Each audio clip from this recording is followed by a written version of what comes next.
Well, good morning, everybody. Let's go ahead and call this meeting to order. Clerk, please call the roll. Commissioner Whitburn. Here. Commissioner Willis. Here. Commissioner Desmond. Here. Commissioner Anderson. Here. Commissioner Becker. Here.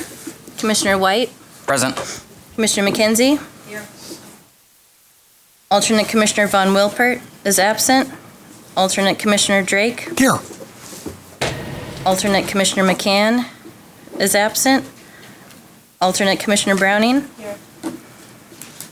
Alternate Commissioner Browning will vote in place of the regular member vacancy, and there is a quorum with 8 voting members.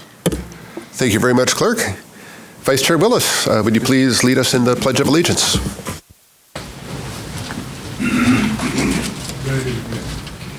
I pledge allegiance to the flag of the United States of America and to the republic for which it stands, one nation, under God, indivisible, with liberty and justice for all.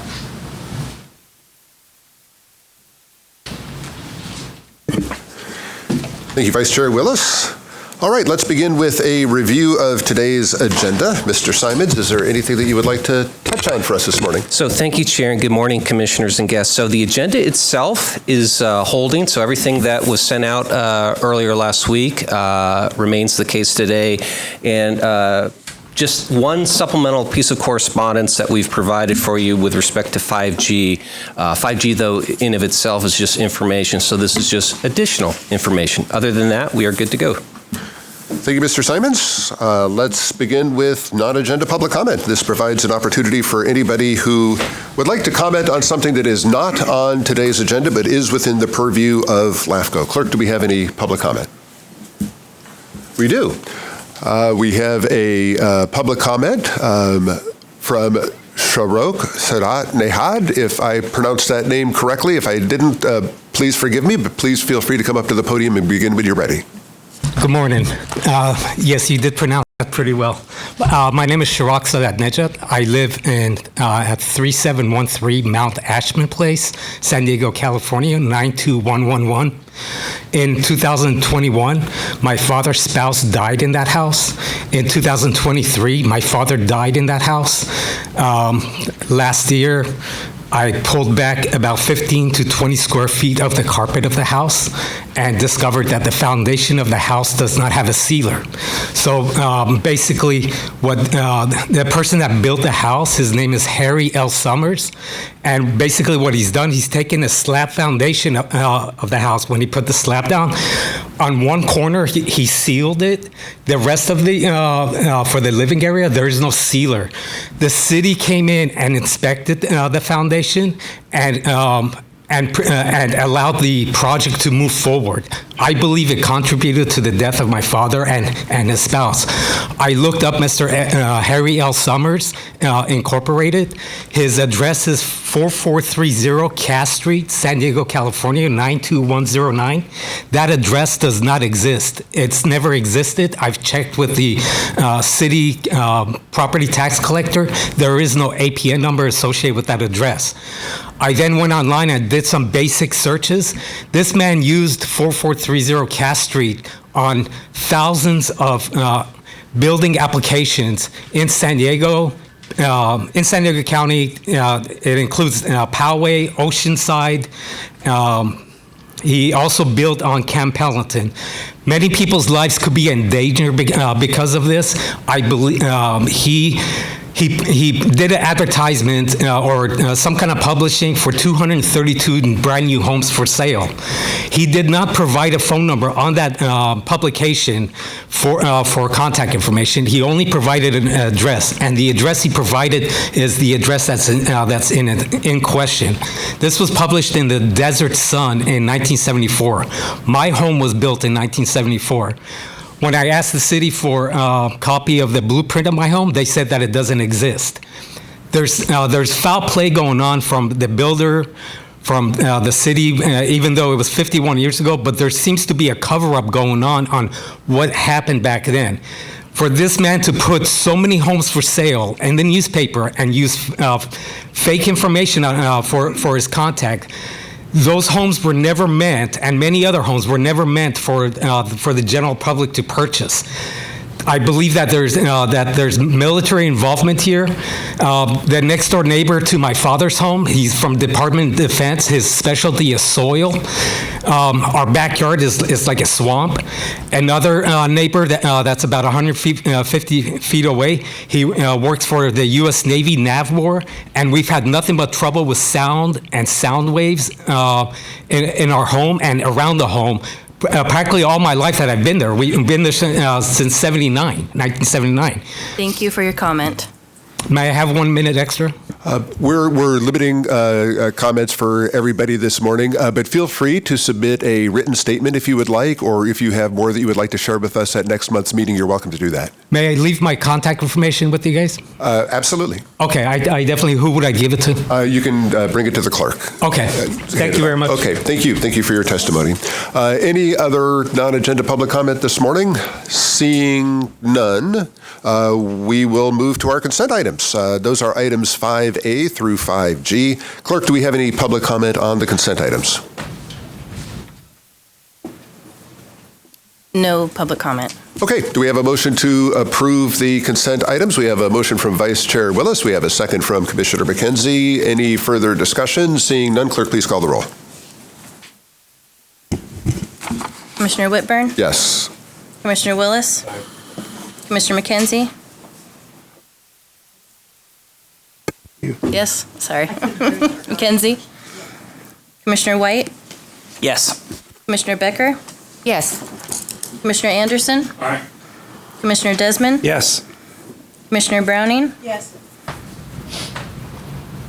So there are 8 in favor, 0 opposed. The motion passes.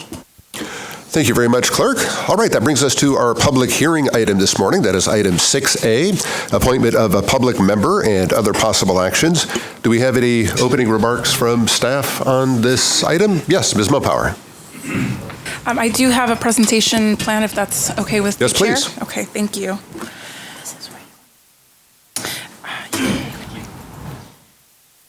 Well, good morning, Chair Whitburn and Commissioners. Priscilla Mumpower, Assistant Executive Officer on behalf of staff. Today's item is for the Commission to consider making an appointment to the regular public member seat with a term extending through April 2029. This item also includes a contingency provision to allow for the Commission to appoint an alternate public member should that seat become vacant as a result of today's action. Now, because we have received quite a bit of attention and questions about this appointment, staff would like to take a couple of minutes and provide some background for the benefit of context. And this context begins with staff taking direction from the Executive Committee in initiating an open recruitment process in accordance with Administrative Policy A109, which, as you may recall, was adopted in February of 2025. This includes posting announcements online and publishing a notice of vacancy in the San Diego Union Tribune, inviting interested San Diego County residents to apply during a 30-day filing period. A filing period that yielded 20 eligible applications, representing a range of backgrounds and interests. Now, following the close of the filing period, the Executive Committee, comprised of Chair Whitburn, Vice Chair Willis, and immediate past Chair Desmond, reviewed all eligible applications and by consensus invited 4 finalists to participate in interviews, which were conducted in a notice special meeting on May 14th. After these interviews and the deliberation, the committee unanimously voted to nominate the following 3 candidates for the Commission's full consideration. Current alternate public member commissioner, Bridget Browning. Former LAFCO Commissioner and County Supervisor, Greg Cox. And Chair of the Fallbrook Community Planning Group, Eileen Delaney. In making these nominations, the Executive Committee also considered the guiding objectives of Administrative Policy A109, which include a preference for candidates with local government or community advocacy experience, as well as an emphasis on geographic diversity, specifically requiring that one public member reside in the incorporated area or a city, and the other in an unincorporated area or within the county, unless this requirement is formally waived. All 3 candidates meet these eligibility requirements and represent a strong balance of experience, community leadership, and geographic representation. the Commission will have an opportunity to hear from each of these candidates today. But before turning it over to Chair Whitburn, I'd like to briefly review the appointment procedures as outlined in Policy A109 and state law. A successful appointment today requires a majority vote from the Commission and at least one affirmative vote from each of the 4 membership categories.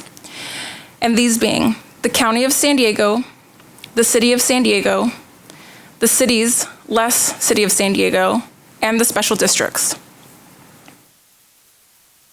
If necessary, the Commission may also choose to waive the geographic residency requirement and appoint an alternate public member should the seat become vacant.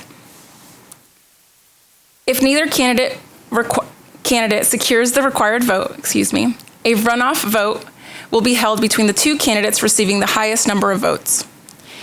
If consensus still cannot be reached, the Commission may choose to continue the item to its next regular meeting. So with this in mind, staff recommends the Commission proceed as follows. Receive verbal presentations from each of the 3 nominated candidates in alphabetical order and beginning with Commissioner Browning, Mr. Greg Cox, and lastly, Ms. Eileen Delaney. Commissioners are welcome to ask follow-up questions after each of the presentations. And after all presentations are completed, the chair may then proceed with opening the public hearing and inviting public testimony. At the conclusion of the public hearing, the Commission may then discuss and proceed with making an appointment to the regular public member seat consistent with the process just outlined. This concludes staff's presentation. I'll now turn it over to Chair Whitburn. Thank you, Ms. Mumpower, and thank you very much for all of your efforts to coordinate this process. It is very much appreciated. And I also want to thank my colleagues on the Executive Committee who invested time in interviewing the candidates, Supervisor Desmond as well as Vice Chair Willis. Thank you both for being a part of the process. One thing that we have explained is that the Commission will accept Commissioner nominations from the floor if there are any. I have not heard that there are. As far as I know, these are the 3 candidates we'll be considering, but we do allow commissioners to nominate people from the floor. So let me just open nominations if there are any from the floor. Seeing none, nominations are closed. Okay, with that then, we will go ahead and offer each candidate an opportunity to introduce themselves and say anything that they would like to. I'm thinking probably good to keep it to 2 minutes if we can, but however much time you think is necessary. And we will begin then with Commissioner Bridget Browning. Good morning. I have to say it's been a really fascinating experience the last few months with you all. I view this as critically important for the population in our county because we have a real affordability crisis happening. When you have an economy where teachers and firefighters can't live in the communities where they work, I think you create an unsustainable system.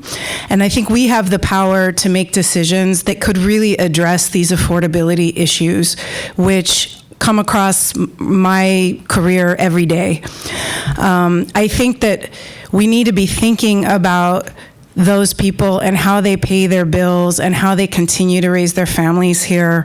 My son's going to be 24. He still lives with us, even though he has a good job, because he can't afford to move out. I'm sure I'm not the only one in this room that has that situation. And it's so different from when I bought my house in 1998 for $180,000. It hasn't been that long of a time, but we've completely uprooted our economy, and we're creating an economy where only very, very rich people can live here. And so every decision that I make is with that in mind, and how working people can continue to live and prosper in our county, because it's a wonderful place to live. And I want to make sure my kids can stay here. I don't want them to have to move to a different state. And that's always what I'm looking at when I'm making my decisions. And I've learned a lot so far. Each of you brings a different perspective that I feel like we can all work together and come to great decisions for our county. And I really hope that you decide to vote for me today. Thank you. Thank you, Ms. Browning. All right, let's invite former Commissioner and retired Supervisor Greg Cox to the microphone. Welcome.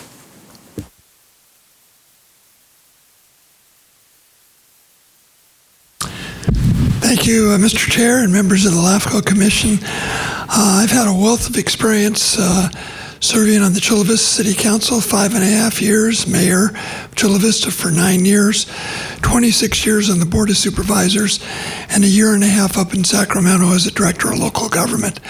So I think I've got some good street credentials in the areas of local government.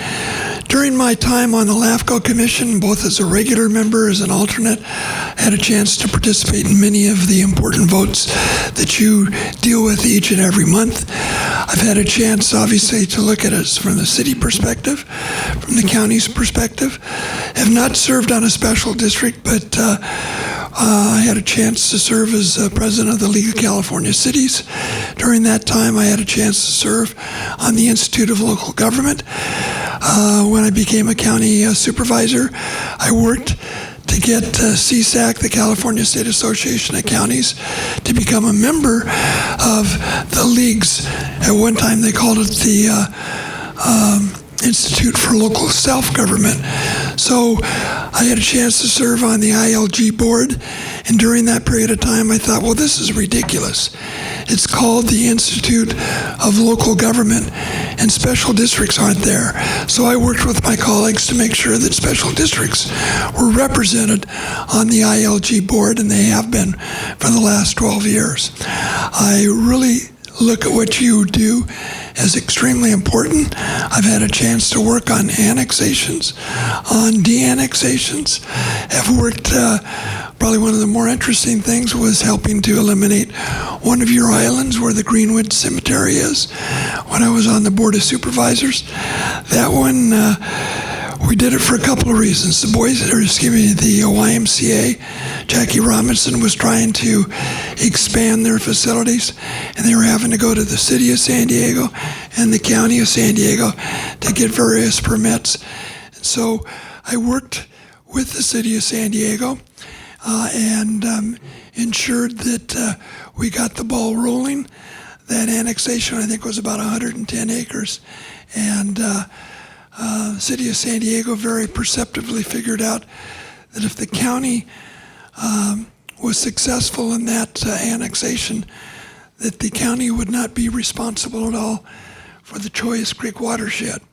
And so city of San Diego very astutely basically suggested that maybe the county should help them out. So we paid $14 million from the county to allow that 110 acres to go forward. And I think it was good certainly for the city. I think it was good for the county, and I think it eliminated one of your larger islands in a very positive and cooperative way. I would enjoy the opportunity to serve back on LAFCO as a public member, and I certainly appreciate your consideration. Thank you, Mr. Cox. All right, we'll invite to the podium the chair of the Fallbrook Community Planning Group, Eileen Delaney. Welcome. Good morning, Chair and Commissioners. Thank you for the opportunity to be considered for a public member. I have 30 years of experience and knowledge with community advocacy and qualifications that completely align with the CKH Act and for orderly growth and development, as well as LAFCO's policy for a public member. My experience in planning and land use, serving on numerous boards, commissions, committees, along with many aspects of land development, redevelopment, planning, special districts, land use, and governmental organizations to help prevent urban sprawl. My 27 years of being re-elected by the residents of Fallbrook to represent them on the Fallbrook Planning Group and Design Review Board, which I serve as chair. I'm also the co-founder of the Association of Planning Groups San Diego County, which represents over 600,000 residents in the unincorporated areas. And I am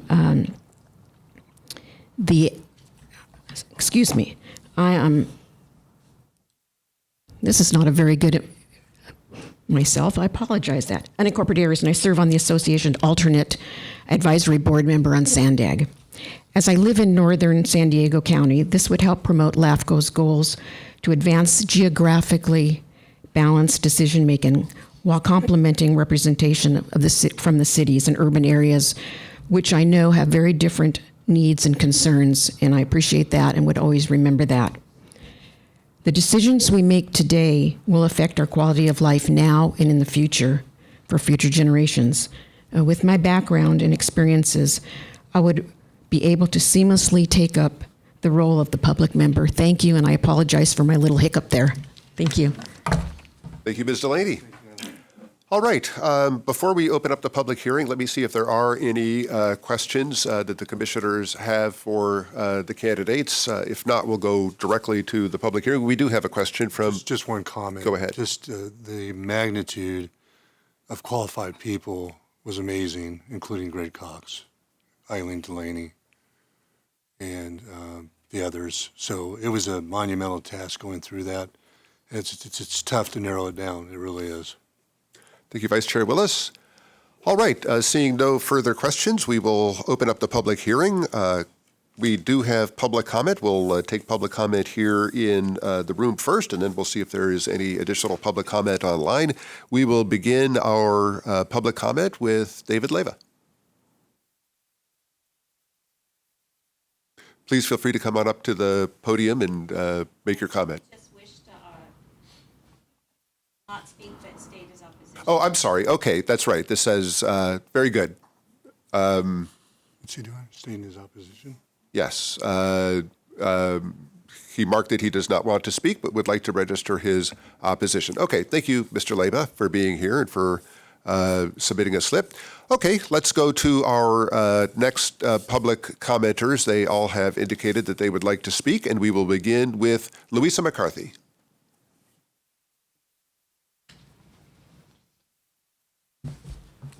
Good morning, everyone. My name is Louisa McCarthy, as stated.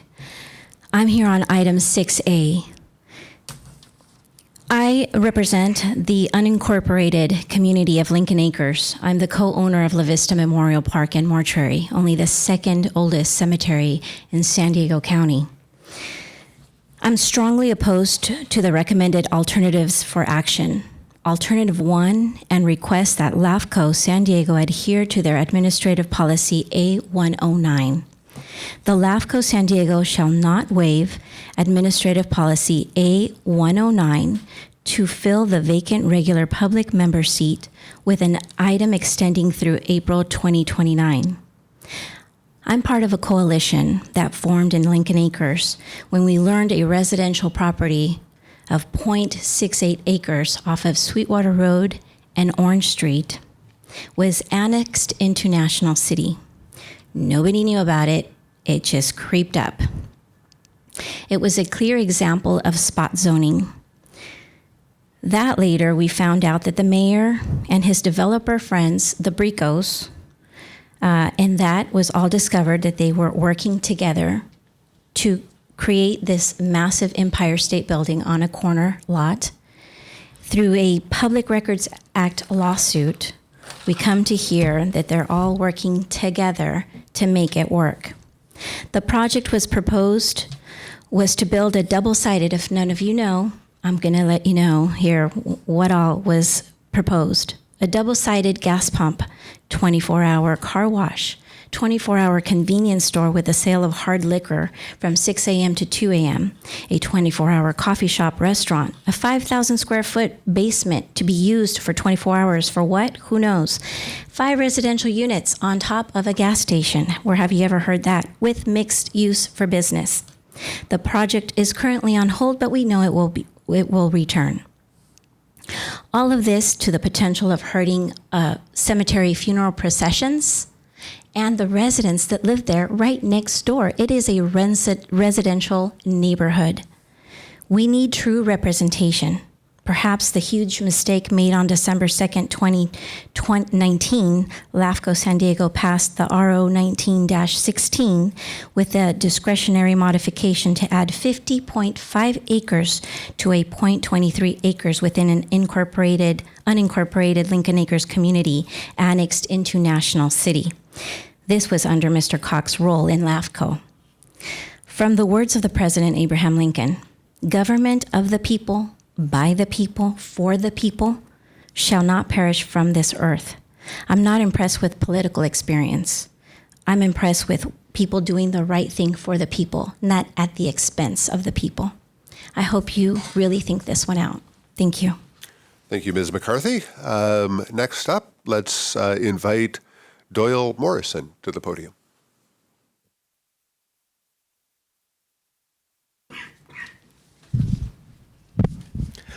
Hello, everybody. My name is Doyle Morrison. I live in the unincorporated area of Lincoln Acres.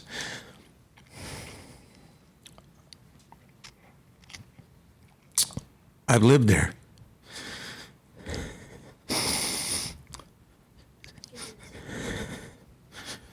Since December 2nd, 1962. 16 days later, an annexation along the Sweetwater Road took land from Lincoln Acres.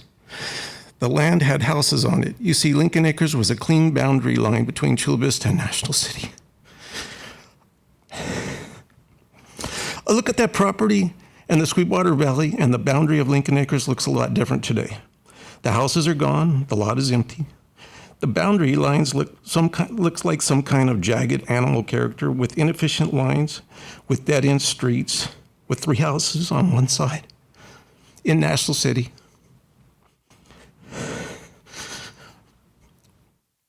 With the entire rest of the street in the unincorporated area of San Diego County.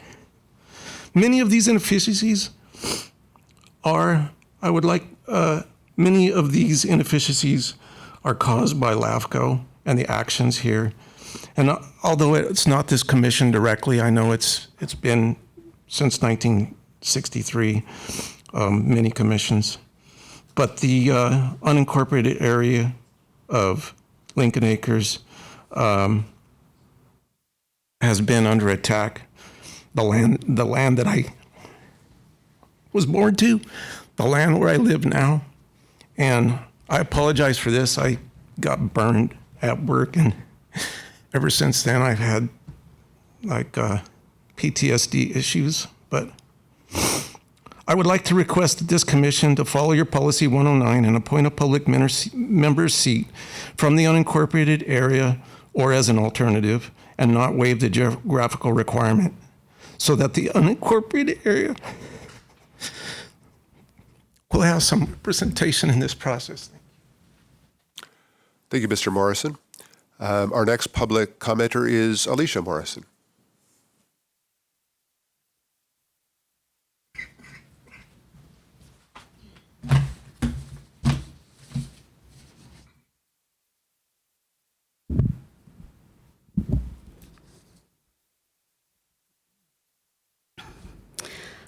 Alicia Morrison from the disadvantaged and unincorporated community of Lincoln Acres. I am opposed to the recommended alternatives for action, alternate 1, and request that LAFCO San Diego adhere to their administrative policy A-109, that LAFCO San Diego shall not waive the administrative policy A-109 to fill the vacant regular public member seat with the term extending through April 2029. I have collected signatures from registered voters from the disadvantaged unincorporated community of Lincoln Acres and the unincorporated community of Bonita protesting that LAFCO San Diego shall not waive the administrative policy A-109 public member appointment and shall have 1 member reside in an unincorporated area. I oppose this for the reason on December 2nd, 2019, LAFCO San Diego passed RO 19-16 with a discretionary modification to add 50.5 acres to the 0.23 acres within the unincorporated Lincoln Acres community annexed to the city of National City. Lincoln Acres, a disadvantaged unincorporated community, was never surveyed for protests. Under California Government Code 56375, Powers and Duties, A3, a commission may initiate a proposal described in paragraph 2 only if that change of organization or reorganization consists with the recommendation or conclusion of a study prepared. Not at any point during Robert Berry's presentation did it include a study of the homeless population that inhabited within that 50.5 acres that were being proposed in the discretionary modification to add those 50.5 acres to the 0.23 acres. A commission shall not approve an annexation to a city of any territory greater than 10 acres. Robert Berry stated that Lincoln Acres was too large and did not fall under the Cortese-Knox-Hexburg Act of 2000, and proposed a modification by incremental reduction in which Greg Cox made the motion to add the 50.5 acres, which exceeded the limit of no more than 10 acres because Lincoln Acres is a disadvantaged unincorporated community, to that 0.23 acres being proposed for annexation. LAFCO knew that annexation of 50.5 acres of the community of Lincoln Acres would have been met with protests, as the community of Lincoln Acres voted down Proposition R on March 5th, 2002. LAFCO San Diego knew that the community of Lincoln Acres was, and still is, a spirited community when it comes to annexation of our disadvantaged unincorporated community. These signatures are in protest so that LAFCO San Diego shall adhere to their policy A109 because the unincorporated communities deserve to have representation. Thank you. Thank you, Ms. Morrison. That concludes public comment here in the room. Clerk, do we have any public comment virtually? No public comment virtually. Okay, thank you very much, Clerk. We will close the public hearing then, and we will open it up for commission discussion and motions. I see Commissioner Becker. Oh, thank you. Thank you so much for the public comment. I know there's a lot of emotion behind that, and I appreciate you guys coming. I also want to say thank you to all of our applicants. 20 applications is a lot, and I'm proud that we had that many. Also, thank you to the 3 that spoke today. You're all immensely qualified, obviously. But my motion today is going to be for elevating Bridget Browning to the regular position. She has been with us for almost a year. She has listened and commented and questioned appropriately. And I think that we put her on this board as an alternate almost a year ago, and I think she was qualified then, and she's qualified now. So I'd like to move her to the regular position. Thank you very much, Commissioner Becker. I'll be happy to second that motion. Do we have any further discussion on the motion? Vice Chair Willis. I want to put in a counter motion. I'd like to nominate Eileen Delaney for the spot. That's my motion. Is it your intent to make that motion after we vote on Commissioner Browning, or? However the proper procedure is. Okay. All right. Well, we'll go ahead and attend to the motion that's currently on the floor, and then we'll go to your motion. I'll second the motion. And is that a substitute motion or just a? Well, it's an alternate motion, I guess. Well, substitute then. Sorry. Okay. We have a substitute motion then, a substitute motion from Vice Chair Willis, and that was seconded by Supervisor Desmond. Any further discussion on the substitute motion? I just have a quick comment, and I agree with we're in a housing crisis, absolutely, and I agree with Commissioner Browning's statement of we need more housing for all San Diegans, and I think we all have the same goals. But I do think, we've got much more experience with 2 of the candidates, Eileen Delaney and Greg Cox, who have actually approved and built, put forward many, many houses over like 30 or 60 years between the combined 2 of them. And I appreciate Mrs. Browning's contributions. However, I do think in order to get to those goals, we need board members, I think, with the land use experience behind them to make this to get to those goals sooner. So I'm happy to second the motion. Thanks. Thank you, Supervisor Desmond. Supervisor Anderson.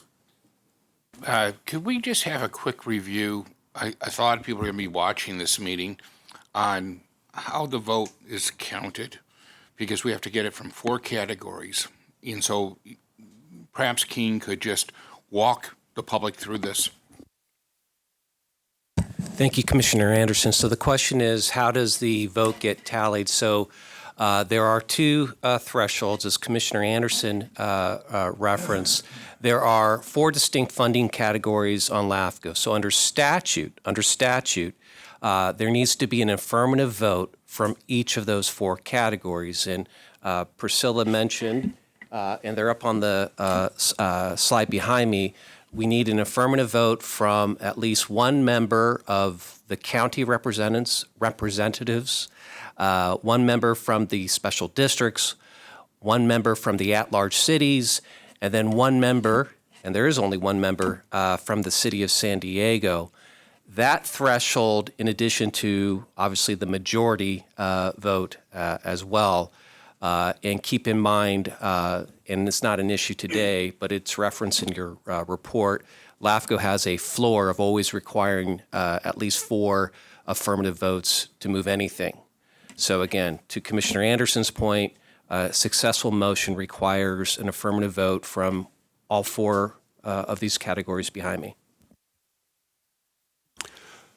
Thank you, Mr. Simons. Thank you, Supervisor Anderson. Any further discussion on the motion in front of us?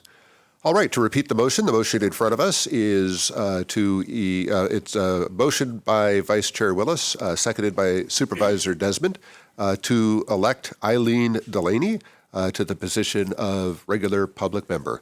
Clerk, please call the roll. Commissioner Whitburn? Respectfully, no. Commissioner Willis? Yes. Commissioner McKenzie? Yes. Commissioner White? Yes. Commissioner Becker? Respectfully, no. Commissioner Anderson? Aye. Commissioner Desmond? Yes. Commissioner Browning? No. So there are 5 in favor with 3 opposed. The motion passes. I apologize. So the majority vote category was achieved, but again, because of the membership category requirement, it failed to receive a affirmative vote from the city of San Diego, so that motion did not pass. Okay. That opens it up to additional motions. Let's go to Supervisor Anderson. As the motion maker of the original motion, would you consider taking an amendment to include Eileen as the alternate? Yes. I think I was the original motion. I seconded it, the original I looked maker at him, was. but I meant you. Okay, say it again, right to me then. No, I'm just kidding. Yes, yes. Original motion. This one's the substitute motion for clarification on my part. The substitute motion failed, correct? Correct. Therefore, we need to vote on the original motion. True. Can't just skip it. You have a motion and a second. A motion could be withdrawn if, Commissioner Becker, would you like a vote on your original motion, or would you like to withdraw that motion and make another motion? Either way is fine. I'd like to have that motion, the amendment is fine with me, and we can vote on that. Is that okay? When that amendment to my motion? Okay, sure. We can make an amendment to a motion. We had a motion by Commissioner Becker, seconded by me, and now amended by Supervisor Anderson. And the motion is to elect Commissioner Browning to the position of regular public member and elect Eileen Delaney as the alternate public member of this body. Is there any discussion on the motion? Supervisor Desmond. I just have a question, and no offense to Ms. Browning, she gets to vote on this? I was kind of surprised she was able to vote because it was a motion on her moving up in position. Is that legit, I guess, from our legal counsel? I don't know if that's, I don't know the law on this, so I'm asking. Yeah, I do believe she can vote, and it doesn't create an issue, just similar to when we have votes for who's the chair and vice chair, those people that are proposed are permitted to vote. Okay, that was news to me. Thank you. Okay. All right. Any further discussion on the motion? The motion in front of us is to elect Bridget Browning to the position of regular public member, and also to elect Eileen Delaney as the alternate public member. Clerk, please call the roll. Commissioner Whitburn? Yes. Commissioner Willis? No. Commissioner McKenzie? No. Commissioner White? No. Commissioner Becker? Yes. Commissioner Anderson? Commissioner Desmond? No. Commissioner Browning? Yes. There are 3 in favor with 5 opposed. The motion fails due to lack of majority. 4 in favor? 4 and 4. So the motion did not pass because we did not have an affirmative vote from one of the 2 special district members on the commission. All right. Are there any further motions on the item? Otherwise, we can move forward in the agenda. Any further motions on the item? Okay, seeing no further motions on the item, I would like to sincerely thank all 3 of our candidates, Ms. Browning, Mr. Cox, and Ms. Delaney, for participating in this process. Moving forward, Commissioner Browning will continue to serve in the public member position as the alternate, so you will continue to be the voting member on this commission in the alternate position. I would have supported adding an additional voice. I value Commissioner Browning's voice, but I would have supported adding another voice and another perspective on the commission. And would have supported that. But that motion failed, so we will move forward with one person in the public member position, and that is Commissioner Browning as the alternate. So thank you again to all of those who participated in this process, and we will move on to our business calendar for today. Item 7A is the proposed policy amendments to Special Districts Advisory Committee rules, and we will ask staff to present the item. Thank you. So going to ask Joelle, as she makes her way to the podium, to start the presentation off.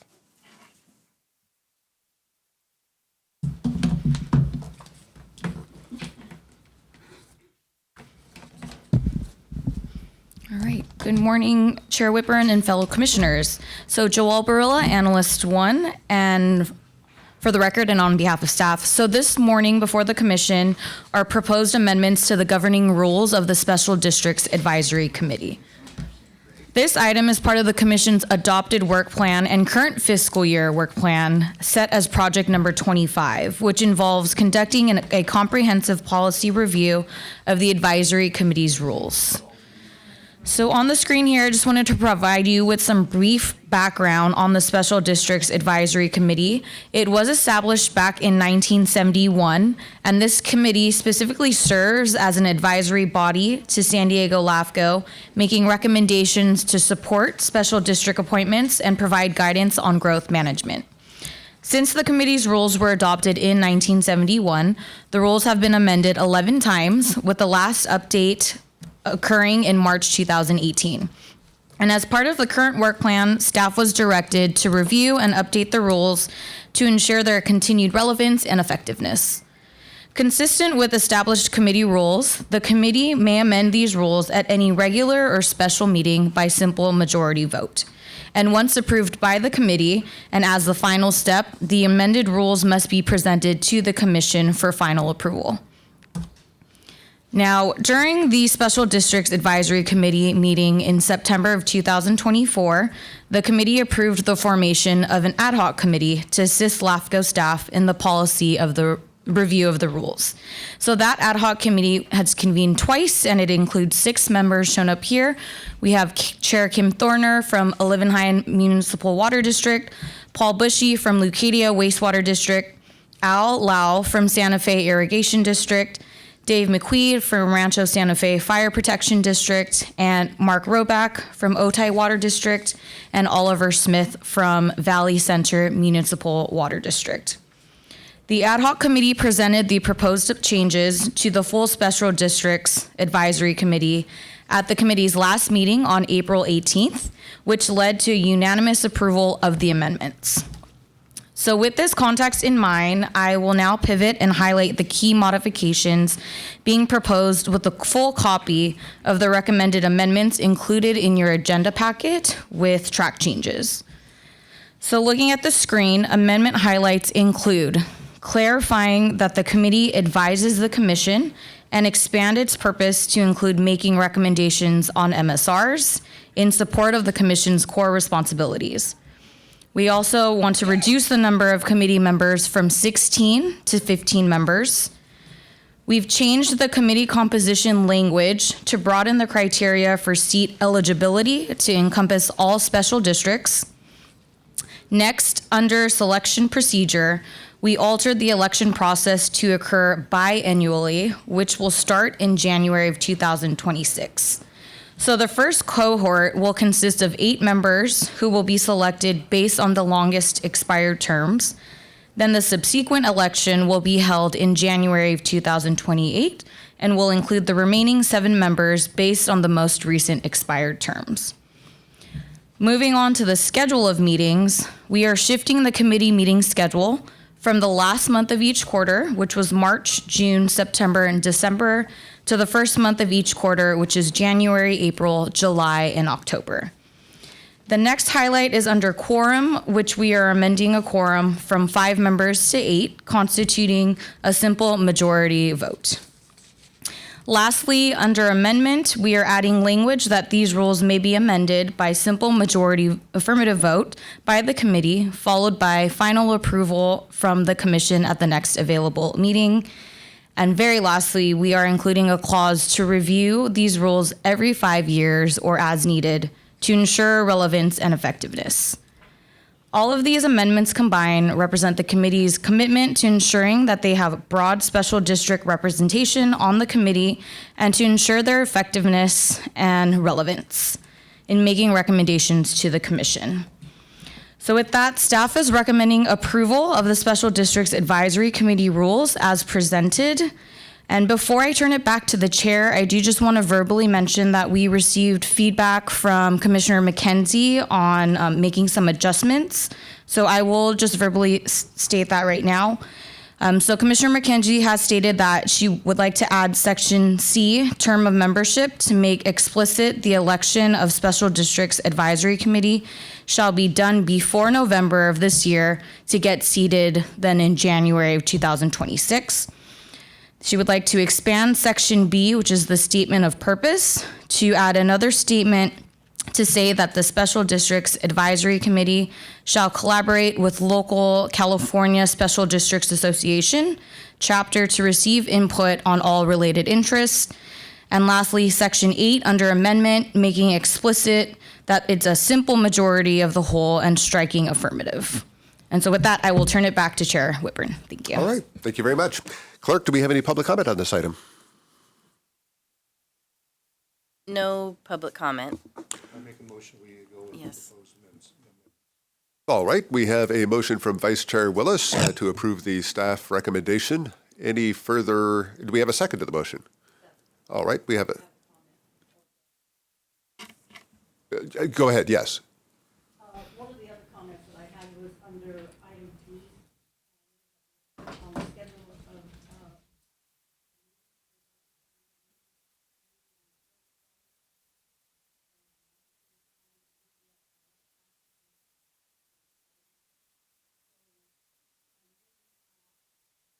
like to get information from them.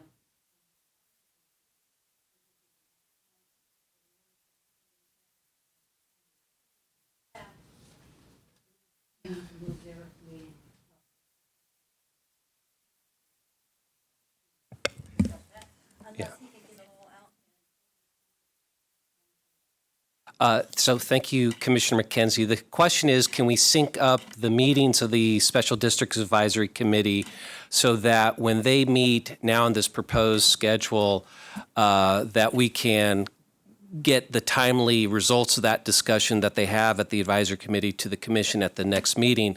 So, we may have Kim Thorner on listening, who's the chair of both the advisory committee as well as the head of the subcommittee, who might speak to this. But I believe the general managers and the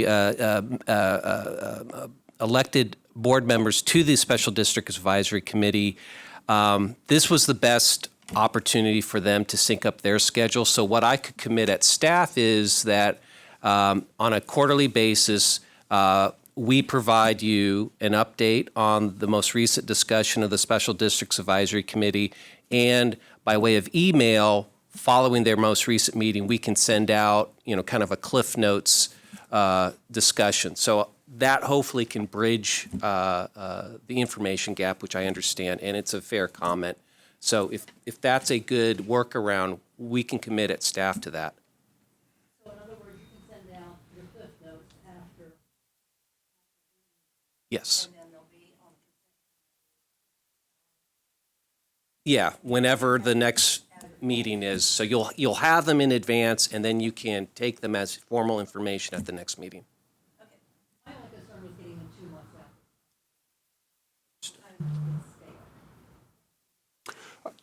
after. Just so I have a record, did you make a second to the motion? Okay.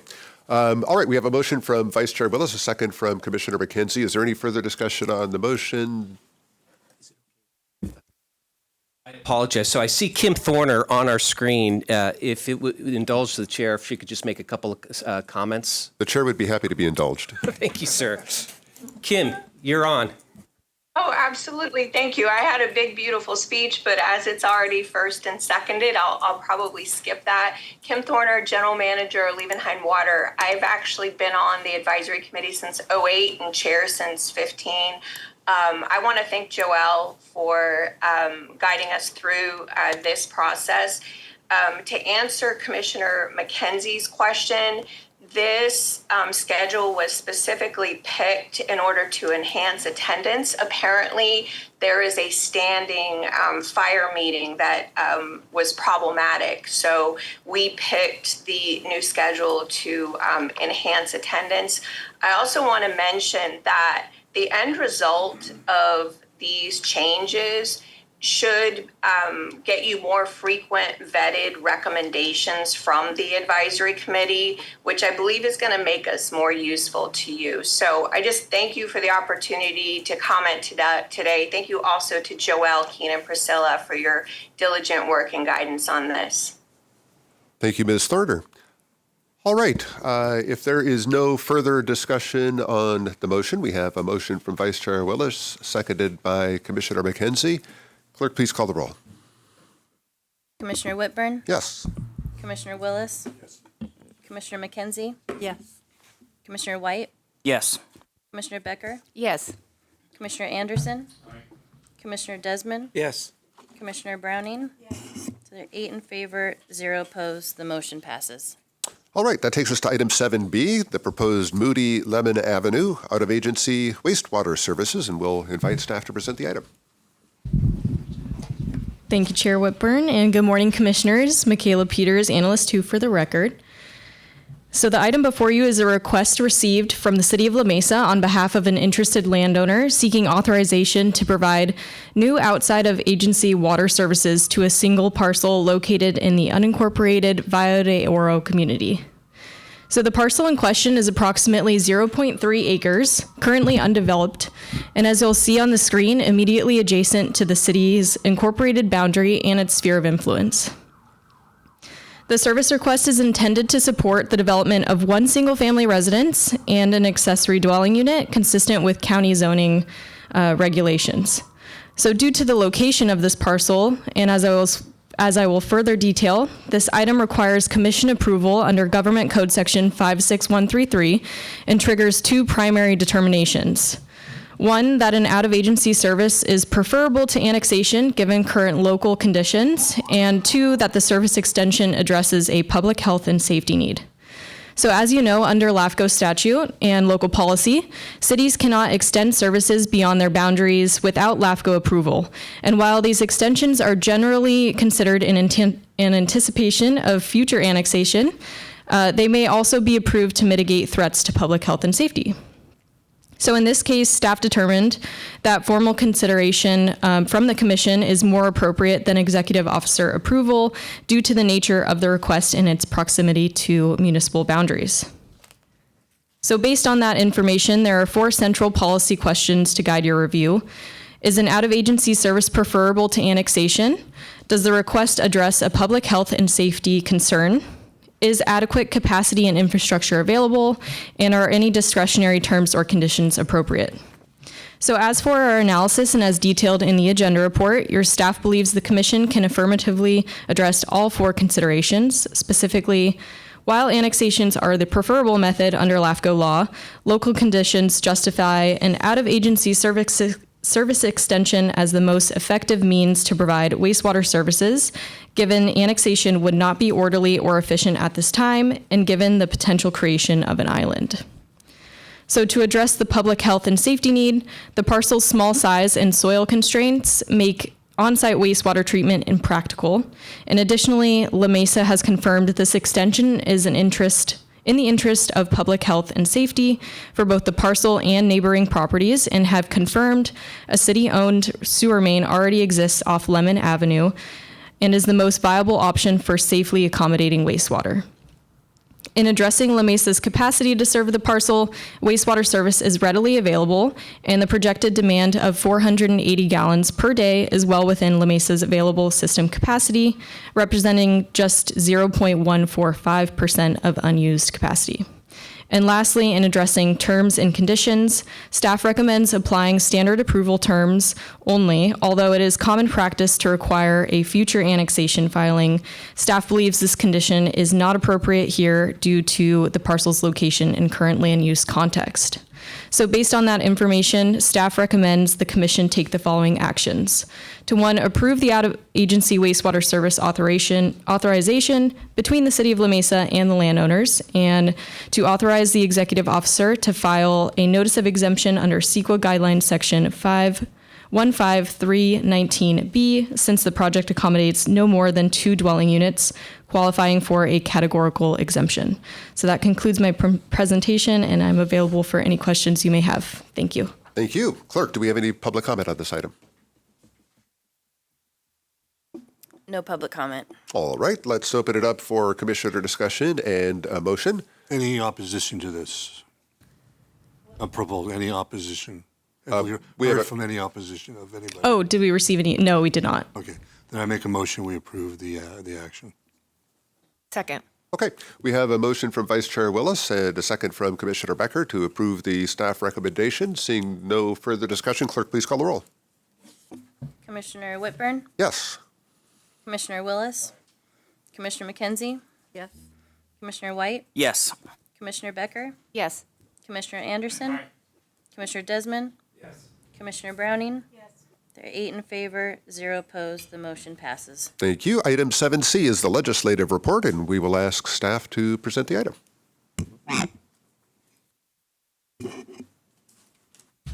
All right. Good morning again, Commissioners. Joelle Barilla, Analyst 1, and today's legislative report highlights key proposed bills being monitored closely by CALAFCO and your staff. This item is presented for discussion and potential action, including the option to approve a formal position on 1 or more of the proposed bills. So this report summarizes 7 bills under active consideration during this legislative session and have the potential to impact San Diego LAFCO's regulatory and planning responsibilities. These bills do touch on issues of local governance and transparency, healthcare service delivery, and regional coordination efforts, both statewide and countywide. So the report tracks 7 bills, and of these 7, staff has identified 2 measures that warrant heightened attention, which I will review in a moment. But first, I'll go over the first 5 tracked bills. So the first one is AB 259, extends teleconferencing flexibility through 2030, which San Diego LAFCO did support back in March 2025. This bill was passed by Assembly earlier this month. The second bill is AB 351, raises campaign contribution limits for agency officers, which is currently under reconsideration. SB 489 enhances public access by requiring LAFCOs statewide with more online transparency. San Diego LAFCO is largely already compliant, but this bill was ordered for another reading and at the next committee meeting. The next one is SB 740, which extends the deadline for wastewater agency reporting to LAFCOs statewide. And the fifth one is SB 777, which would task LAFCOs to identify an agency to manage abandoned cemeteries. So CALAFCO and other LAFCOs have raised strong jurisdictional concerns, and the commission may consider taking a position. The two additional bills that do warrant your attention are AB 356 and AB 448, both authored by local Assembly Member Patel. AB 356 authorizes the state treasurer to extend or restructure an existing bridge loan to Palomar Health, helping ensure its financial stability and continued delivery of essential healthcare services. Staff recommends the commission take a formal support position, as the bill aligns with the commission's interests in maintaining Palomar's long-term service availability. And for the second one, AB 448 proposes a state-led working group to assess healthcare access specifically in northern San Diego County, which is Palomar Healthcare District's service area, but it currently excludes San Diego LAFCO despite its current statutory oversight role related to our MSR. So with this one, staff recommends the commission to support, if amended, to encourage the inclusion of San Diego LAFCO in the working group, ensuring alignment with the commission's ongoing MSR efforts and avoiding duplication of planning efforts. So this concludes my presentation. We welcome your feedback, and I'll now turn it back to Chair Whitburn. Thank you. Thank you. Clerk, do we have any public comment on this item? No public comment. Okay, let's open it up for commission discussion, and I see Vice Chair Willis on the lights. Yeah, what is the staff recommending that we do support those two? That's my main idea here. Yes, so as Joelle mentioned, the two specific recommendations, support as written 356, which is the bridge loan extension for Palomar Health, and then separately support with an amendment the 448 bill from Assemblymember Patel in the effort to create a working group to look at healthcare needs within the Palomar community, but the amendment would be to include LAFCO in that discussion. And I will note staff, and Adam Wilson is in attendance, has taken a lead role. Adam has taken a lead role in speaking to the Assembly members' office on this, and they are agreeable and would appreciate both recommendations going forward should the commission see fit. They'd like it. I make a motion that we do approve these two, support these two measures. The second was from Commissioner McKenzie. Okay, and I see Commissioner Becker. I just had a quick comment that I'm so appreciative of all of your efforts and tracking these legislative positions, and so it's super important for us. So I'm in support of the motion. Okay, Commissioner McKenzie. Yeah, could I ask the staff monitor another bill that's very impactful to basically the majority of the local agencies in San Diego and up and down the state, and that's Assembly Bill 339 by Ortega, and has to do with local public employee organizations notice requirements. It if you're going to go out for a bid for whatever, there is a request by the union to give them no less than 120 days to review what that request might be. And then once that 120 days is over, or they give their blessing or opposition, then the district or city, county can go forward with their notification for RFP or RQP. So it's in its third reading right now.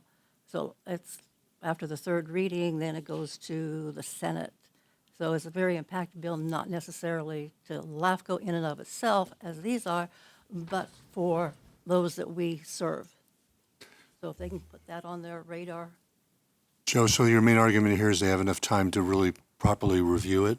Is that your to properly? I've got my mic on. Okay. I added my hearing aid. I turned them up. Your argument is that that gives it more time to be properly reviewed for Yeah, I'm just asking them to put it on their radar and keep us apprised. Okay, so you think we should take a stance on this? On 3 through 9 also? Yeah, it just, Okay. I'm willing to amend that we include the 3 through 9 by Ortega. to those two. To amend it. Because that 120 days will hold just about every project. 339. Ortega. I think it's 339. So- Yeah, 339. Okay, so that wasn't agendized for action today. I think your intent was to give staff direction to keep it on the radar screen. So since it wasn't agendized, we won't include it in the motion. But I think the direction is well taken. And so on that item, we will encourage staff to keep that on their radar screens. And the motion that is in front of us is a motion by Vice Chair Willis, seconded by Commissioner McKenzie, to approve a support position for AB 356 as currently drafted, and approve a support if amended position for AB 448 as currently drafted to expand the proposed working group tasked with reviewing healthcare needs in North County to include San Diego LAFCO. Did I get that correctly? Expertly. Okay. Yes, Supervisor Anderson. Maybe somebody could walk me through the nexus of why we would be involved with the finance or the extended loan repayments, why that's LAFCO's jurisdiction, and why we want to expand it. You know, one of the concerns I have is that we're expanding our scope, and we act as the arbiter and the judge on lines and jurisdictions. And then when we start putting our thumb, I'm concerned that if we start putting our thumb on the measure of what good beyond practices and start helping people make decisions, I'm worried that we're leaving our scope of practice, or what I believe our scope of practice should be. So thank you, Commissioner Anderson, and point well taken. With respect to the staff basis for recommending that you support the Patel bill that seeks to extend the existing bridge loan to Palomar, yes, it is somewhat out of our normal lane, but I think within reasonable proximity for this reason. We've been working on an MSR for Palomar and for all the healthcare districts now for a good year, and Palomar's finances are a concern. And you'll probably see a draft report that will illuminate in detail those concerns. The idea that a bridge loan be further extended at zero interest rate at least provides, in your staff's mind, a nexus to LAFCO's interest that the baseline conditions are able to continue, that their doors remain open. We are not presupposing that anything other than, hey, this is an existing loan, the rates or the terms for the loan are coming to a point where it's affecting Palomar. We believe it would be great, and Assemblymember has taken a lead to kind of remedy the baseline and keep things going. That's the nexus for your staff. It's to the Commission's discretion as if you believe that we are moving out of our lane. And certainly, Commissioner Anderson, the discussion's a fair point. You know, today we're talking about the loan and the baseline. Next week we'll be talking about whether we'll be supporting taxes to fund it. Then we'll be talking about whether we like the management team. I think I won't be supporting it today. I understand the nexus. I think it's the wrong path for us. And I think that it erodes at where we should be. So for that reason, I won't be supporting it, but I certainly understand staff's hard work. Thank you, Commissioner Anderson. Commissioner McKenzie. Okay, I have a question on AB 356 where it says it excludes San Diego LAFCO. Now, you're wanting to put, I know we want to put LAFCO back in for that horrendous group that's associated with 448, but where is our position on 356? I was not clear on that. And I'll jump in quickly. Commissioner McKenzie, thank you. And on that point, as the commission was discussing, staff did want to verbally correct that we are seeking to have the commission support AB 356 if amended, and then just a support position on AB 448. So those support pieces that are up on the screen in green should be flipped, and we do apologize for that. Okay. Where did their money come from? I forget which. It was one of the hospitals that gave them the money. I don't remember which one. I apologize. What was the question? Where did they get their money from? The state controller's office provided them money from the state general. Well, there's some pot of money that the Department of Health has. Okay, seeing no further discussion on the item, we have the motion by Vice Chair Willis that was seconded by Commissioner McKenzie to approve the recommendation. Clerk, please call the roll. Commissioner Whitburn? Yes. Commissioner Willis? Aye. Commissioner McKenzie? Yes. Commissioner White? Yes. Commissioner Becker? Yes. Commissioner Anderson? No. Commissioner Desmond? I don't know. I just don't have enough information on this to really know what's working here, or what's more in. I guess I didn't read the whole bill or look at it any deeper than what you've provided here. I'm going to abstain from this. Just I don't have enough information today to make that decision. Thank you. Commissioner Browning? Yes. There are 6 in favor, 1 opposed, 1 abstain.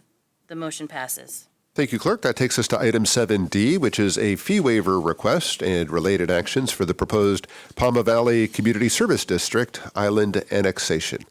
Let's hear the presentation on this item. Good morning, Chair Whitburn and Commissioners. Analyst 1, Megan Trainer for the record on behalf of staff. And agenda item 7D is a request from the Pauma Valley Community Services District to waive the fees associated with the submission of a proposal to conduct island annexations.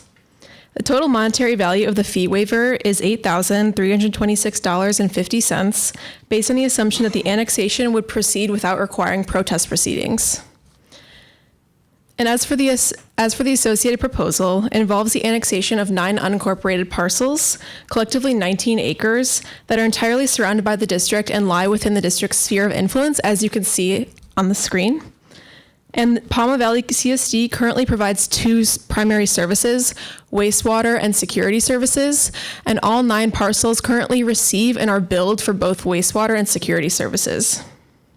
And Pauma Valley CSD states that their request for a full fee waiver is in response to financial hardship, attributing their limited resources to the small rural nature of the district, as well as their recent administrative decision to make a lump sum payment to the California Public Employees Retirement System, or CalPERS, to reduce long-term interest costs associated with its unfunded liability.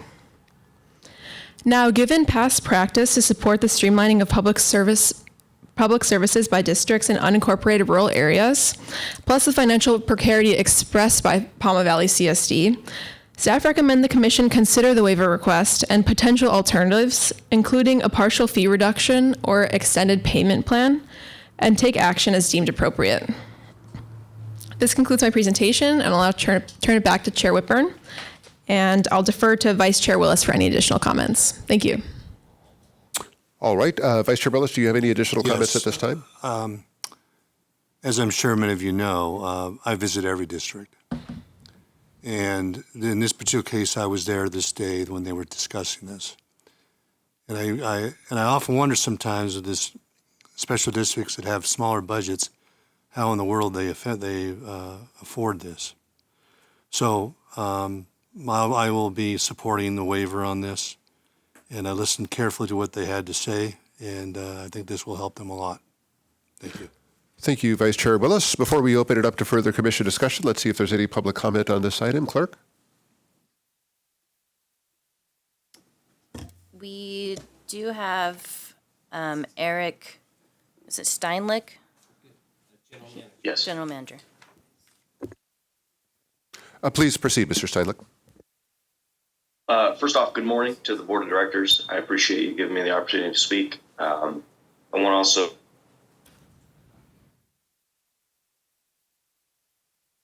We lost you, Eric. Oh, uh-oh.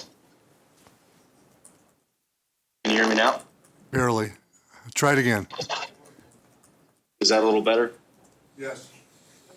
Yes, that's better. Okay, sorry about that.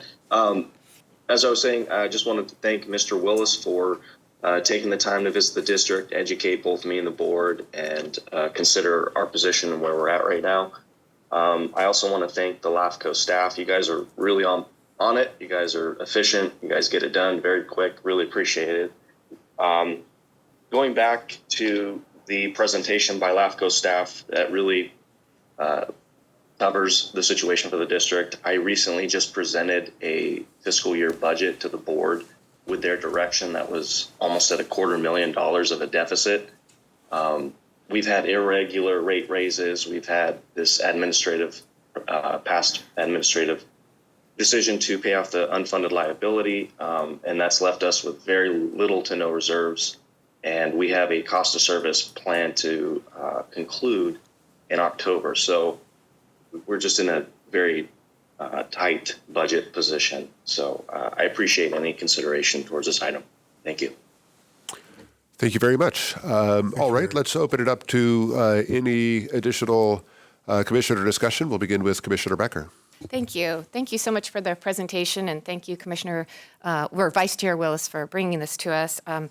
I did, read the application and considered it, and unfortunately, I just can't support this. I feel that the only reason given was that there was a lump sum made to retirement system, and I don't find that to be a financial hardship. I feel that that's a choice of where you're allocating your resources. I do feel strongly, since this is taxpayer money, that we need to make sure that if we're going to be doing something like this, that it's a benefit to the entire county, and I don't see that here. I also just don't see, I could see it if it was maybe tied to some kind of an event where, I think back to COVID where everyone was hurting, and our city actually waived a lot of the business permits and that type of thing for the entire city, which benefited the entire city. So here, I just do see this as a slippery slope that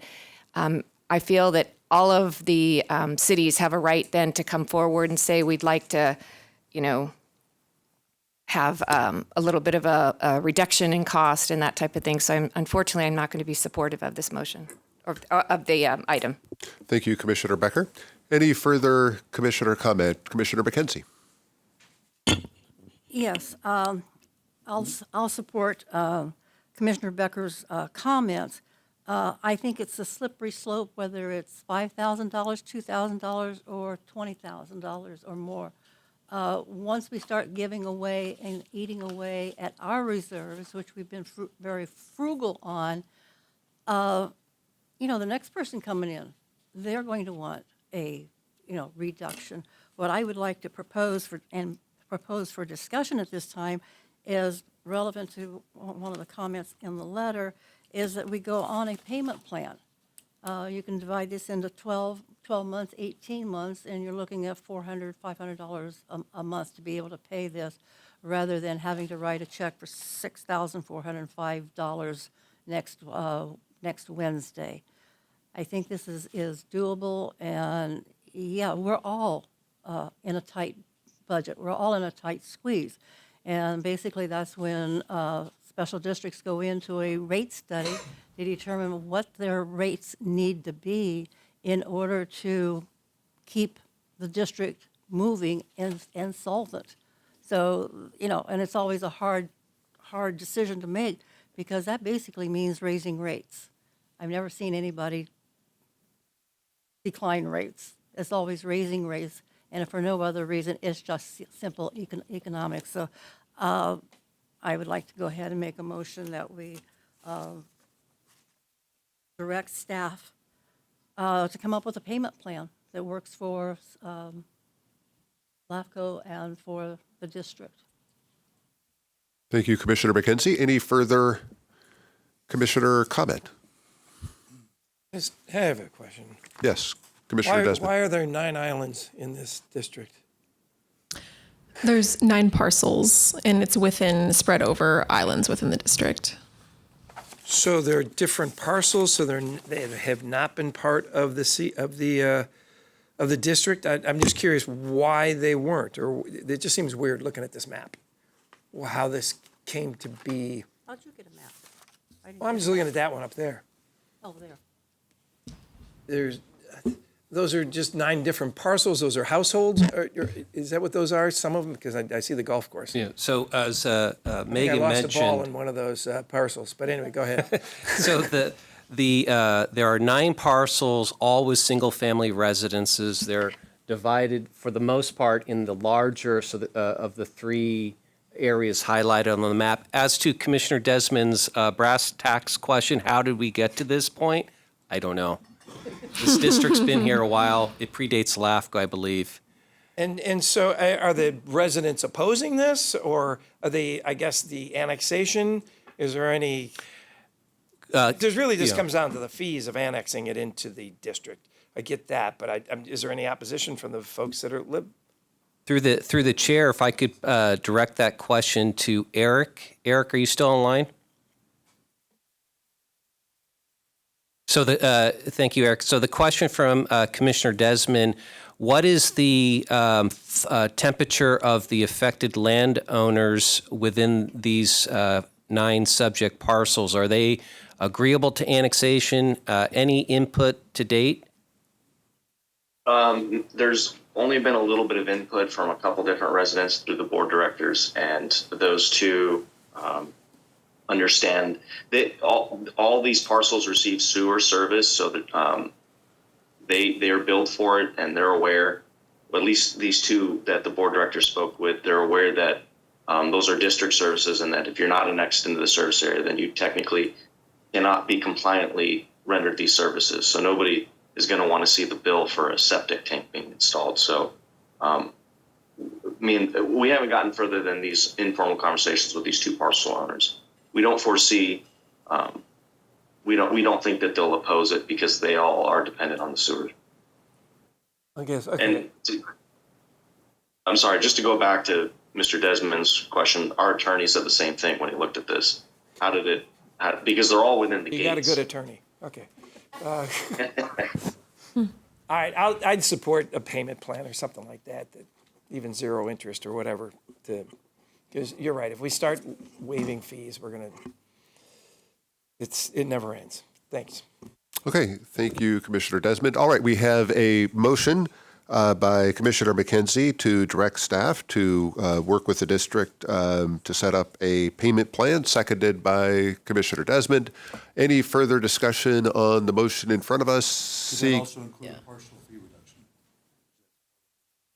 That is not, I will not amend my motion. That is not a part of the motion. Okay, seeing no further discussion, then clerk, please call the roll. Commissioner Whitburn? Yes. Commissioner Willis? Commissioner McKenzie? Commissioner White? Yes. Commissioner Becker? Yes. Commissioner Anderson? Commissioner Desmond? Yes. Commissioner Browning? Yes. 7 in favor, 1 opposed. The motion passes. Thank you, Clerk. Item 7E, authorization to serve as a grant co-applicant with RCD of Greater San Diego in a proposed partnership to fund an agricultural liaison position. We will invite staff to present the item. Good morning again. Analyst 1 Megan Trainer for the record on behalf of staff. Agenda item 7E is a request to serve as co-applicant with the Resource Conservation District of Greater San Diego for a proposed agricultural conservation capacity grant awarded by the California Department of Conservation as well as to execute a memorandum of understanding with the Resource Conservation District of Greater San Diego if the grant is awarded. And this request ties back to a key recommendation from the SALC 1.0 grant that we completed, the need for a dedicated agricultural liaison to assist producers with technical assistance, as well as to act as an advocate for farmers across jurisdictions in San Diego County. This need was echoed by producers and stakeholders as well throughout the SALC 2.0 grant process, which is concluding in September of 2025. This capacity grant notably aligns with interest from Commissioner Willis for LAFCO to directly fund this type of position. And the submission deadline for this grant is July 3rd, 2025. The Sauk Agricultural Conservation Capacity Grant has a maximum award amount of $250,000, and San Diego LAFCO and the RCD of Greater San Diego would first apply for Tier 1 funding of up to $100,000 to begin developing the capacity of the RCD of Greater San Diego to hold conservation easements. This phase is expected to be completed within the first 12 to 18 months of the grant period, of the 3-year grant period, and is designed to establish a strong operational framework for advancing to Tier 2 funding. Tier 1 activities of this grant include, first, developing a list of job responsibilities for the agricultural liaison role by LAFCO, and the RCD of Greater San Diego drafting internal policies and protocols for holding conservation easements. Once these grant activities are completed, grantees can apply for Tier 2 funding, bringing the award amount up to $250,000. With the remaining Tier 2 funding, the agricultural liaison position will continue to be developed. The agricultural liaison will engage in outreach to farmers, cross-jurisdictional resource coordination, and the identification of possible applicants to apply for Sauk acquisition funding to secure conservation easements in the region. Based on the intention of this grant to promote the conservation of agricultural lands in the region and hire an agricultural liaison to assist farmers, staff's recommendation is for the Commission to adopt the draft resolution approving San Diego LAFCO to serve as co-applicant with the RCD of Greater San Diego, and to enter into an MOU with the RCD of Greater San Diego should this grant be awarded. This concludes my presentation. I welcome your discussion on this agenda item, and I'm open to any questions you might have. Thank you. Thank you, Ms. Traynor. Clerk, do we have any public comment on this item? No public comment. Okay, let's turn to the commission for discussion and any motions. We'll begin with Commissioner McKenzie. Sorry about that. On page 226, the top dots, the 5 of them, developing conservation easements, facilitating and promote collaboration. These all seem to be what the RCD has available. This seems like this is what their staff is basically does. And why is LAFCO taking the lead on this item? Are we now going to have to? Do we have staff on staff that can do these tasks, or are we going to have a consultant? And then, either way, you're still going to have to communicate back with and work with what works, what doesn't work, with the San Diego RCD. I mean, they are well-staffed, and this seems to be their bailiwick, in my opinion. Through the chair, thank you, Commissioner McKenzie. So this would be a RCD contract employee. RCD is Greater San Diego, is taking the lead. LAFCO, as we propose, is co-signing and being a co-applicant, but not a lead. We are in support of RCD, and in doing so, recognizing, as you already mentioned, they already have a general expertise, although they're not necessarily in the business of conservation easements for ag purposes. That's one of the things Megan mentioned. They would be building up capacity during Tier 1. LAFCO's role here is really to support and then supplement the expertise of Greater San Diego on this endeavor. And then as we get into Tier 2, serve as a facilitator, a matchmaker, when the opportunities come up as we deal with agricultural issues, be able to direct them to the Greater San Diego. So again, Greater San Diego is the lead. We are here proposing that we support them in this endeavor. Okay. I was just reading what's on page 225 where it says that LAFCO is expected to take a lead. So you're saying that you're expected to take a support position. Commissioner, yes, thank you for the question. So taking lead in developing a job description and leading recruitment efforts so that we can build and support the capacity at the RCD, but they would be taking lead in all of the policies and procedures that would need to be drafted in order to build that capacity. But in that supportive capacity, leading, a recruitment effort at their side. And Megan may have additional ads. Why would we be doing a job description when we don't have the expertise that RCD has to know we need someone that can do this, this, this? Well, throughout the SALC 1.0 and 2.0 process, we have been communicating with stakeholders and producers as to what they're looking for in an agricultural liaison position. So those are some of the tasks that we're going to be focused on, while the RCD would be mainly focused on developing their internal policies and templates for holding conservation easements. So developing these job descriptions is not a majority of the grant activities during that period. I don't see why we would be even, other than to, review it, why we would be doing the job descriptions. Okay, Commissioner McKenzie. Vice Chair Willis. Yeah, Joe, I think the main thing I was trying to push along here is that the farmer needs as much help as they can get. They are struggling. They don't know a lot about the regulations. Having an extra push, a little extra support from LAFCO, I think, is really what we're trying to do in terms of performing our duty of preserving agricultural lands. We have to work with the farmer to get to that. That's what the Farm Bureau does also. Yeah, Don't cancel them out. But I'm listening to what the farmers are telling me, so I'm responding to them. People like Eddie Grangetto and other farmers. So that's why I thought that we could move towards this, where we are putting in more of an effort to help the farmers as much as possible. Thank you, Vice Chair Willis. Is there any further? Yes, Commissioner Becker. Thank you. I just have a question. Does LAFCO have to put in a matching contribution to the grant money? No, there's no required match contributions. No money goes towards this. And have you estimated how much time, staff time, would be going towards this? We haven't finalized that. Though, as we won't be lead applicant, it will be different from SALC 1.0 and 2.0, in which we were lead applicant. Very good. Thank you. Going to be staff, or is it going to be another consultant? So through the chair, part of the recommendation is for the commission to authorize your staff to enter into a formal MOU with the RCD to draft out the responsibilities, and we would certainly be mindful of our adopted work plan capabilities and restrictions. So I don't think it would be a significant amount of time based on our SALC 1 and 2 experience. But we can certainly report back, and if it became substantive, we'd come back to you with a work plan amendment. Any further discussion? We do not have a motion on the floor yet. Yeah, I'll make a motion.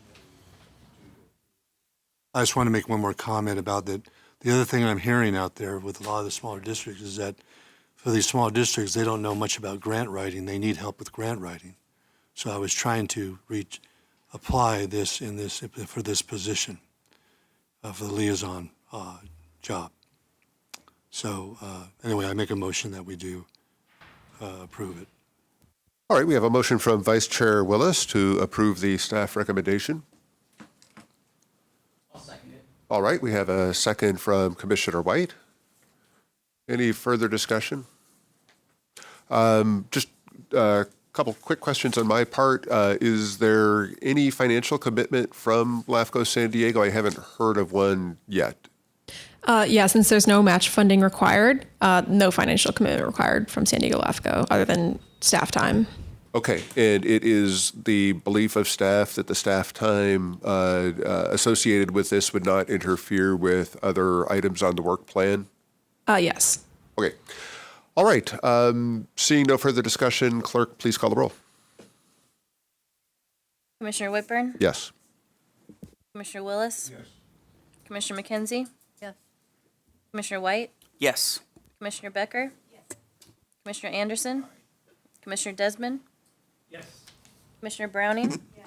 There are 8 in favor, 0 opposed. The motion passes.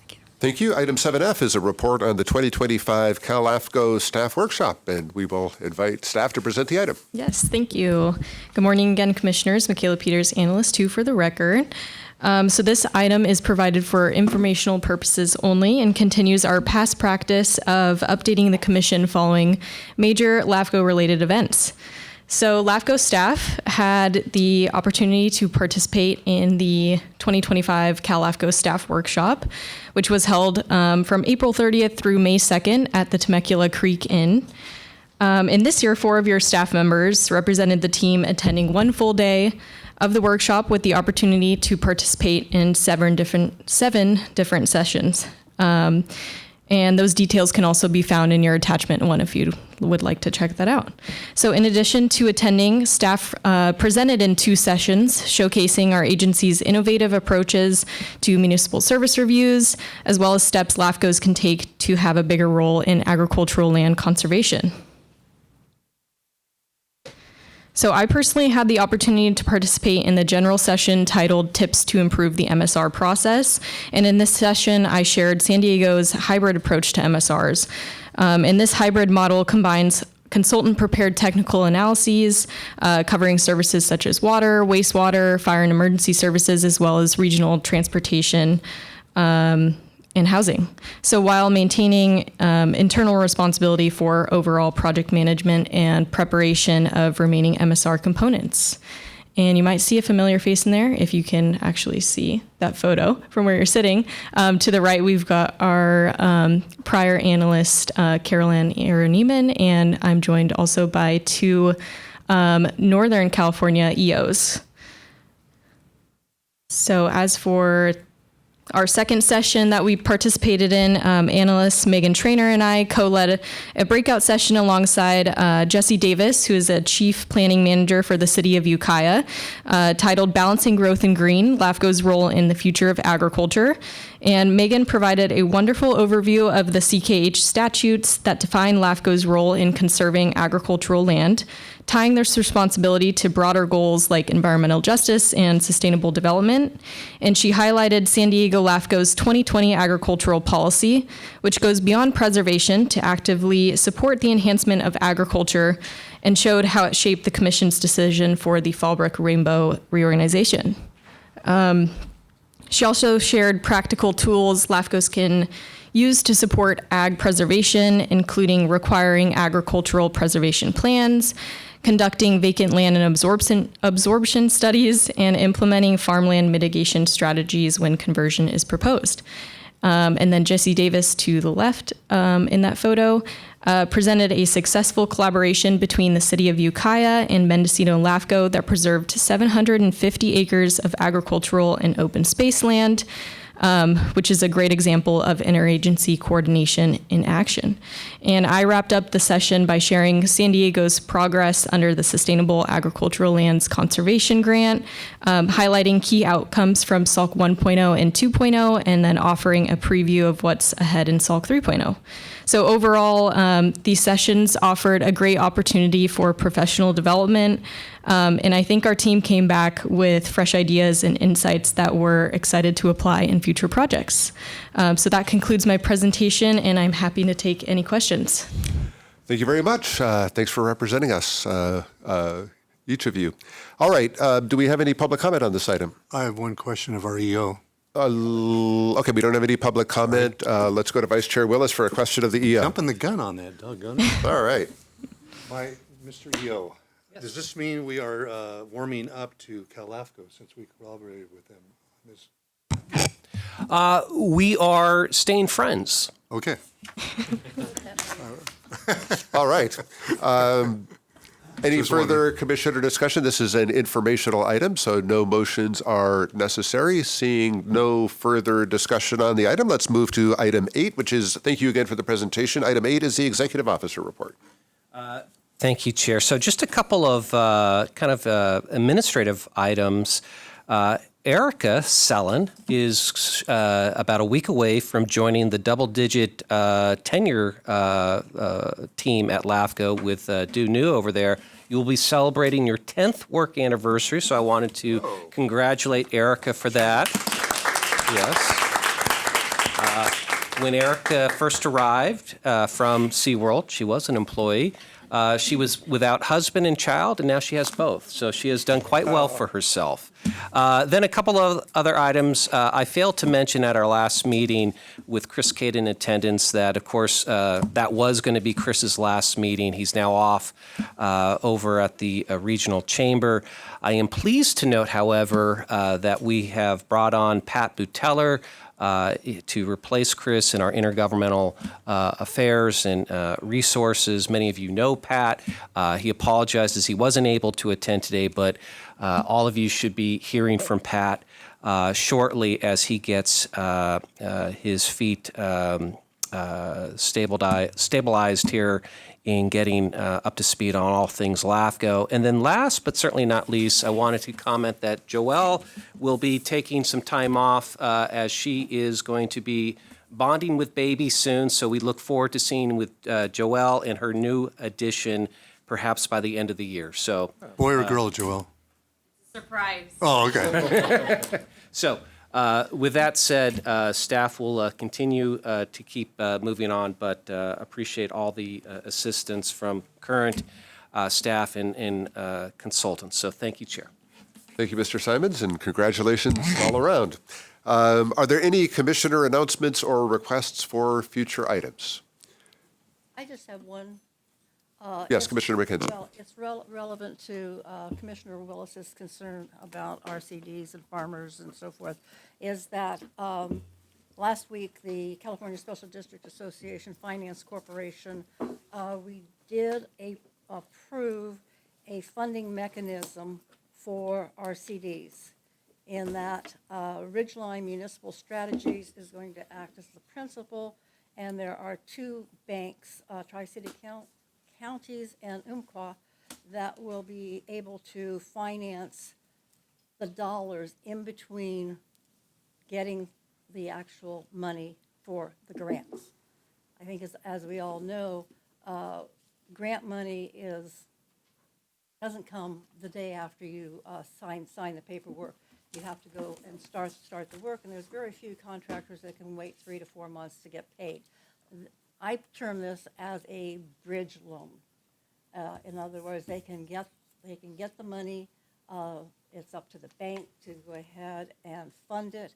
The bank does look at their financials, so it's just not a given. You have to have the financial ability. They have to know that the grant is in place and that they will basically get their money. So that is new, and it's been reviewed by the RCD State Association also. So all of that paperwork, and why it is not that expensive in fees is because we're only dealing with 2 banks, and each bank has their own set of documents that have to be signed there. And we have the templates, so they will go along that way. And right now it's for the RCDs, but they also, Ridgeline also has, they have water and fire with similar results in that they are getting loans for basically, like I said, that bridge loan. So that's up and running, and it'll probably go live sometime this week with getting all of the information out to everybody. But the state RCD has been involved in all of these documents. Thank you, Commissioner McKenzie. That should make you happy, Jerry. It does. Okay. Very much. All right. Thank you for making Vice Chair Willis happy. Commissioner Drake. Thank you, Chair Whitburn. As the Union Tribune reported this week that the Sharp Healthcare Organization has absorbed the assets and debts of the Tri-City Healthcare District. I wondered, do we have a dog in that fight? Adam.